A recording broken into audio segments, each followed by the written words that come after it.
Hello and welcome to the Chicken Nugget podcast. My name is Luke and today we have a guest speaker. Hey, g'day guys, I'm Michelle Fareed. Today we're going to be talking about streaming. Oh, So, Michelle, do you know what streaming is? nice. Who doesn't in this day and age, but I would prefer a definition from you. Go ahead.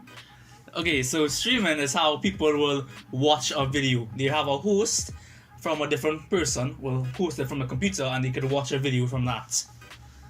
Mm-hmm. So, do you know any streaming services? But of course, I was just watching Netflix before I came. There's Amazon Prime, Hulu, and then I know Disney also is going to release one later this year, November. Disney called Disney Plus. Well, I see like most of the streaming sites you're speaking of are paid for services. They also have free ones like YouTube. Yeah, actually, I was just watching a good show on that. Yeah, YouTube has a lot of great things, but the thing about watching free things on YouTube and stuff is they have advertisements.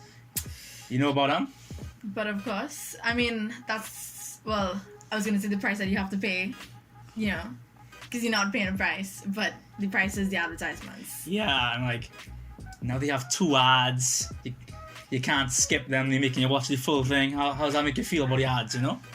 Well, I mean, I understand it, because that's how they're getting their money. They're making you watch the full thing, you know. How does that make you feel about the ads, huh? Well, I mean, I understand it because that's how they're getting their money. I mean, they're not getting it from me, but they're getting it from somebody else. Well, that's a good thing, you know, because I could use that ad block, you know, skip the ads, which is a common thing people use. Do you use that ad block? No, but I'm definitely going to now. Use like uBlock Origin. So that's one you could use if you guys don't have any of that. That's something you could look into again. It's a free thing you get on Google. We're not sponsored by this, by the way. A lot of things people do with streaming services, they use a VPN, which is a virtual private network. And what they could do is, that lets the computer think that you're in a different region. Because some sites like Netflix, you wouldn't have access to certain shows. So you want to watch some show like a Spanish show, but you know, you're not there because you're in America and you have to go to Latin America. You change your VPN to show that you're from Latin America so that you could actually watch a show like that. Actually, I have the opposite problem. Netflix shows that I am in Latin America, so I don't get access to the American shows. Can you recommend any good VPNs for me? Yeah, there's a lot of good VPNs. So one of the most popular right now is NordVPN. It's actually a really great thing. It changes where you are. It helps you stay secure online while you're browsing and stuff. Now we have some little drawbacks with streaming. There are some illegal streaming sites. Is that like Pirates Bay or? No, Pirates Bay is where you would download things illegally. Or legally, but I mean, chances are it's illegally. But illegal streaming sites are sites where you just watch shows for free.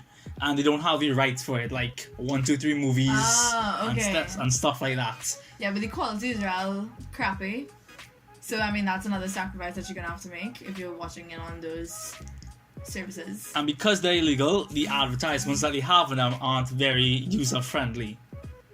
Oh, you mean like the pop-ups? Yeah, the pop-up ads. Yeah. So I would suggest if you're going through that route, you should use an ad block in that case. Yeah, but the thing about it is though, sometimes in order to use those services, they have you disable the ad blocks in order to use the web page. So how do you get about around that? You need a better ad block.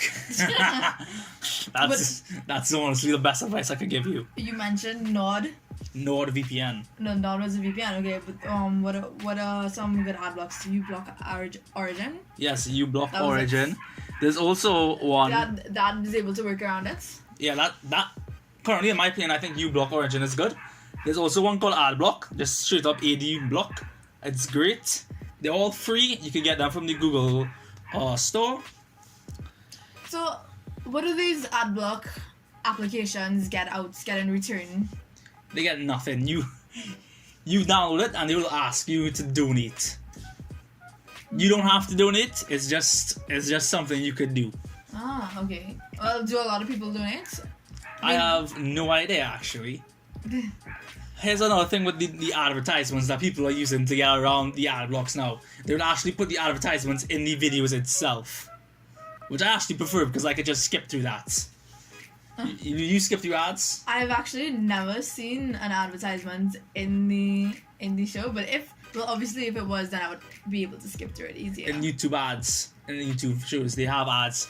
Creators would be paid from specific companies to get ads. The yellow blocks? No, those are actual ads that are paid, that they monetize those so that people could get ads. But actually within the video, not the yellow blocks, they would have ads for shows like Raid Shadow Legends, which you normally just skip to the first minute. Are you saying like YouTubers who is being sponsored by certain people will introduce it?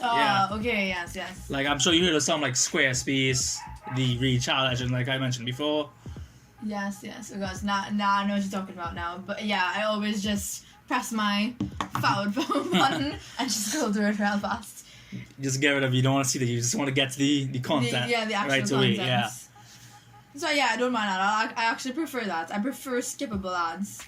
But you know, I understand that the YouTubers and stuff, they need to be able to make money somehow in order to create more content, in order for us to watch this original content that they're coming from. So I don't mind sitting through an ad or two, just to let them get that money. Which is why I think the skippable ads are actually better when they're in the video, because they still get paid and I still get to skip it.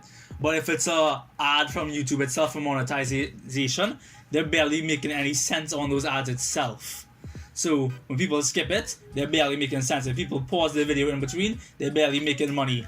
And YouTube, their algorithm likes to demonetize videos a lot. So a lot of people aren't even making money from the actual YouTube ads themselves, which is why they have to result in using sponsorships. Yeah, I see. I mean, the thing I actually do like about these sponsorships is most of the times it is relevant to the content as well too. So say for example, I'm watching a video on good books to read. They'll recommend a site where I can download free books for, and you know, it's relevant to me, the consumer watching it. It's a product that I will be interested in, and so they're actually targeting the audience that they're supposed to with their advertisements, which I find is something that they should do. And when you're putting your advertisements up, don't have like a potpourri ad for me. Like, when am I ever gonna use that? You know? Yeah, like some YouTubers, they wouldn't really care. They just want to sponsor, so they'll just get a random advertisement that has nothing to do with their content or what their clientele would possibly be interested in buying. Yeah.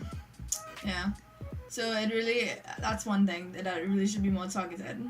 Yes, I find so too. Oh, but now that we're on the topic of streaming, have you heard of the streaming wars that's starting to go on? No, I have not. So there's actually this thing, I started to talk about it before, how, well, we have the originals, which is like Netflix and Amazon, and we know them as the major major competitors, the major companies that stream. Yeah. So talk about how actually more people are trying to emerge into the streaming content itself. Yes, like Disney, there's HBO Max, like really big competitors, Apple as well too, who can actually make a difference and, you know, take up the market share that Netflix has right now. Because what's going on is Netflix used to get majority of their content from, okay, say for example Friends, which Disney owns because they own ABC, right? Yeah, so what actually happened was Netflix rented out the ability to actually stream and show these services to other people. So with other companies and major companies emerging, they no longer have the rights to actually broadcast these shows. Yeah, well, they have to pay back for their content now actually, because they were in contracts with Netflix. So they've made more rivals, and Netflix's profits are going down as a result of this. Kind of what happened to VHS and DVDs, as you know, you probably won't see much DVDs going on anymore because streaming has taken over. Oh, well, not just that, in terms of actual TV as well too, like people are starting to, there's actually a term dubbed called cord cutters, where people are getting rid of cable completely. Yeah, unfortunately I think this is all the amount of time we have in this episode. I'll see you guys next time.